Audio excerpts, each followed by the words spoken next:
10% commission घेतल्याचा पुरावा द्या, मी राजीनामा देतो. बंटी पाटलांविरोधात तलवार घेऊन जाऊ का? हसन मुश्रीफांचा घटक पक्षांनाच असा सवाल आहे. कारण कोल्हापूरच्या राजकारणात पुन्हा एकदा मंत्री हसन मुश्रीफ हे केंद्रस्थानी आलेत. एकीकडे ठेकेदार संघटनांनी आमदार आणि मंत्र्यांवर कमिशनखोरीचे गंभीर आरोप केलेत, तर दुसरीकडे गोकुळच्या निवडणुकीच्या पार्श्वभूमीवर महायुतीतील काही घटक पक्षांकडून अजूनही सतेज पाटील आणि हसन मुश्रीफ यांच्यातल्या कथित आणि छुप्या मैत्रीवर प्रश्नचिन्ह उपस्थित केलं जात आहे.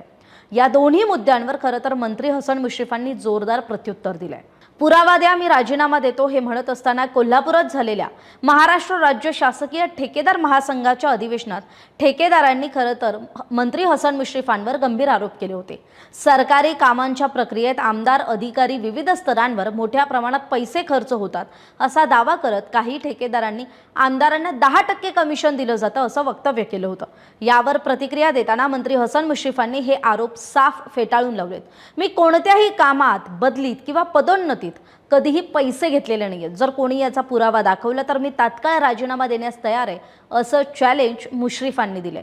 दुसरीकडे गोकुळ दूध संघाच्या निवडणुकीच्या पार्श्वभूमीवर महायुतीतील काही कार्यकर्त्यांकडून आणि घटक पक्षांकडून अजूनही मंत्री हसन मुश्रीफ आणि काँग्रेसचे आमदार बंटी पाटील यांच्यातल्या छुप्या मैत्रीची चर्चा रंगवताना दिसत आहेत.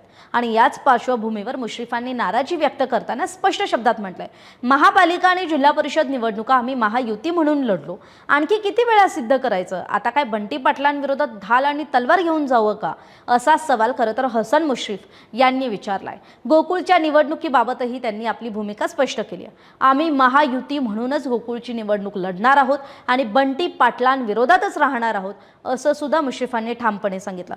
यासोबतच त्यांनी एक जुना संदर्भ सुद्धा दिला. म्हणजे गोकुळमध्ये बंटी पाटील यांनी शशिकांत पाटील चुएकर यांना अध्यक्ष करण्याचा प्रयत्न केला होता.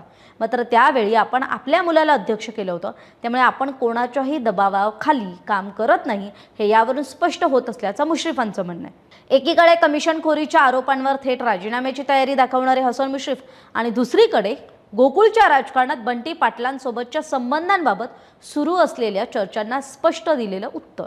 यामुळे गोकुळच्या राजकारणात नवा वाद निर्माण होण्याची चिन्ह आहेत. मात्र आता मोठा प्रश्न असा आहे की गोकुळच्या निवडणुकीत महायुती खरंच एकसंघ राहणार की स्थानिक समीकरणं पुन्हा एकदा वेगळं चित्र निर्माण करणार? आणि मग ठेकेदारांनी केलेल्या कमिशनखोरींच्या आरोपांबाबत आणखी पुरावे समोर येणार का? तुम्हाला काय वाटतं? मुश्रीफांचं स्पष्टीकरण म्हणजे त्यांनी दिलेलं हे स्पष्टीकरण एवढंसं पुरेसं आहे की या आरोपांची सखोल चौकशी व्हायला हवी? कमेंटमध्ये तुमचं मत नक्की सांगा. धन्यवाद. महाराष्ट्रातील सर्व बातम्यांचे विश्वासार्ह व्यासपीठ, सकाळच्या सर्व सोशल मीडिया प्लॅटफॉर्मला लाईक, फॉलो आणि सबस्क्राईब करा. तसंच सर्व नोटिफिकेशनसाठी बेल आयकॉन प्रेस करायला विसरू नका.